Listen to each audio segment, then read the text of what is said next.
That's why I'd like to bring on America's accountant, Dan Geltrude, to give us steps on how to prepare for payments. Dan, thanks for being here. It's great to have you. Hey, Allison. So, according to a recent survey from NerdWallet, nearly half of federal student loan borrowers, which is 46%, don't know how much student loan debt they currently have, and 57% don't know who their loan servicer is. What a mess. Can you break this down for us, Dan? What do people need to know here? Sure. This goes back to the problem that so many students and their families got involved with student debt and didn't really understand what they were getting involved with. Specifically, oh, I'm going to have to pay everything back plus interest? Well, yeah, that's how it works. You borrow money and then you pay it back.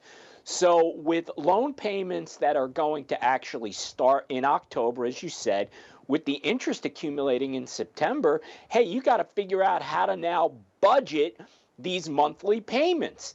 Now, the best thing that you really could have done during this period of time was continue to make your student loan payments while they were suspended, meaning make payments against the principal because the interest was on hold.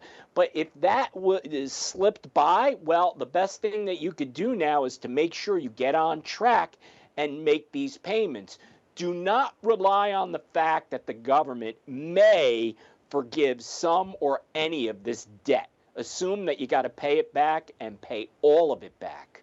I think that's very solid advice that people should be listening to. I think, unfortunately, a lot of people probably got caught up in the heat of the moment and stopped paying those and probably thought they were getting off scot-free, but important information. I'd also like to point out this pause first started back in March of 2020 at the beginning of the pandemic and then was extended 8 times by the Biden administration. So I don't think they're going to do it again. Do you think they could extend it possibly in the future, or is this the end here for sure? I think it's the end, but you never know. Obviously, the administration is still trying to figure out a way to be able to allow students to have at least a portion of their debt forgiven. But the Supreme Court has already ruled on this, so whether there's going to be a workaround, again, I wouldn't rely on that. Yeah, I agree. Alrighty, well, in other news, Yahoo Finance is reporting that the number of people with $1 million or more saved in their 401k accounts leapt 10% from April to the end of June. There was also a 13% pop in millionaires with IRA accounts held at the firm during that same time frame. Dan, this is great and all. I love that there's so many new millionaires, but what is Yahoo missing that people should know? I mean, obviously $1 million now isn't anything near what it used to be 10 or even 20 years ago, right? What do we need to know here? So keep in mind, as money is going into these retirement plans, it is growing tax-free, and it goes in tax-deferred. So yeah, it is absolutely wonderful that people's retirement accounts are growing. But keep in mind, when you withdraw that money, assuming that you don't take any premature withdrawals and wait until you retire, when the money comes out, you start to pay tax on that. So as they say, $1 million ain't what it used to be. And then when you actually have to pay tax on it as you draw down on it, well, yeah, then you have a lot less. And Uncle Sam, of course, always gets his piece of the pie. He sure does. Well, further evidence of the dollar having to be stretched farther is the under $20,000 new car. And that's now just a distant memory, apparently, because the last remaining new car with an average transaction price of less than $20,000 in July was the Mitsubishi Mirage. However, now the Mirage is discontinued, so it looks like you'll be spending a lot more if you're in the market for a new ride. Dan, are you surprised to hear this? Well, you know what's happening here is because there is such easy access to debt these days that people simply, like student loans, are taking out loans and not thinking about the consequences. So somebody says, oh, I have the ability to get a much nicer car. Of course, it's $40,000 as opposed to $20,000. I'll just borrow the money. Well, okay, but you're going to have to pay that back. So the best option here for anyone that is in the market for a car is go to the used car market.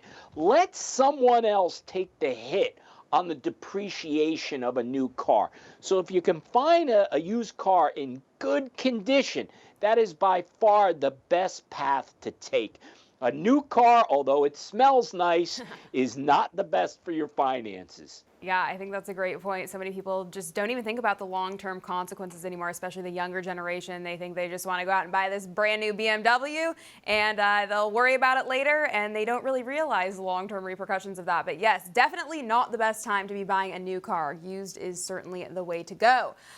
Speaking of cars, Dan, Uber and Lyft is now threatening to leave Minneapolis if their mayor signs a minimum wage bill for drivers. Can you break this down for us? What do we need to know here? How would minimum compensation impact the ride-sharing business as a whole? And why is this even being considered? Well, it's always been a political hot topic, right? Because the politicians go out there and say, I'm fighting for the little guy. I'm going to get you more money. Okay, well, there's always unintended consequences to these types of situations. And all we have to do is look at what's happening now. When you see wage inflation compared to overall inflation, you know what? Wage inflation is not keeping up. And wages never or usually don't go down. What happens is wages will stay high and then a bunch of people end up unemployed. That's how it works. So in this particular case, what Uber and Lyft are saying is, if you're going to force us to have to pay people more, we're going to leave Minneapolis. Why? Because we're going to have to double the cost of what a ride is. Now, when you do that, as the cost goes up, you know what happens? Less people are going to be using Lyft and Uber. And when they do the simple math, they simply say, it's not profitable, so we'll just walk away. And again, that leads to a lot of unemployed people. It certainly does. And call me a crazy conspiracy theorist, but I can't help but feel they're trying to push everyone into owning nothing and being happy. I mean, they're making cars so expensive no one can afford to buy them anymore. Then you got the ride shares that are going out of business potentially, right? And so they just want everyone to ride around on a bike because that's more planet friendly and will, conserve your carbon footprint, so to speak. But I don't know. I could just be, a crazy conspiracy theorist, like I said. Anyway, Dan, thank you so much for joining us. We're all out of time today. Where can people find you and follow you for more?